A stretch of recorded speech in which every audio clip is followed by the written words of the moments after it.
আমরা বক্তব্য শুনবো। এই মুহূর্তে আমরা প্রাথমিকভাবে আমরা অনুষ্ঠান শুরু করতে চাচ্ছি।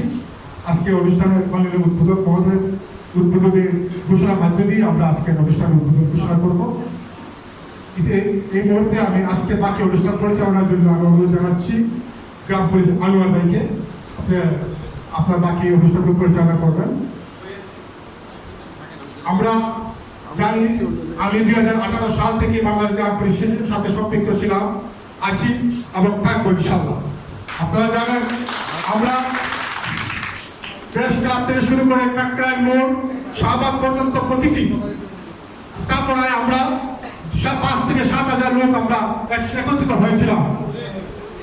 তত্ত্বাবধায়ক সরকারের আমলে, অন্তর্বর্তীকালীন সরকারের আমলে, অন্তর্বর্তীকালীন সরকারের প্রধান ক্ষমতা গ্রহণ করার তার 8 দিনের মাথায় আমাদের সেই চাওয়া পাওয়া নিয়ে আমরা ব্যস্ত হয়েছিলাম, তার বাস্তবায়ন পর্যন্ত হয়ে গিয়েছিলাম। তিনি আমাদেরকে আশ্বস্ত করেছিলেন এবং স্থানীয় সরকার মন্ত্রণালয়ের মাননীয় সচিব মহোদয়কে নির্দেশনা দিয়েছিলেন। আমাদেরকে স্থানীয় সচিব আমাদেরকে আশ্বস্ত করেছিলেন, কিন্তু সে আমরা কোনো আশার আলো দেখতে পাই না। শুধু গ্রাম পুলিশ সাথে শুধু হয়েছে প্রতারণা আর মানবাধিকার লঙ্ঘন। আমি আগেও বলেছি, এখনো বলি, বাংলাদেশে যদি মানবাধিকার লঙ্ঘন হয়ে থাকে, সব থেকে বেশি মানবাধিকার লঙ্ঘন হয়েছে বাংলাদেশ গ্রাম পুলিশের প্রতি।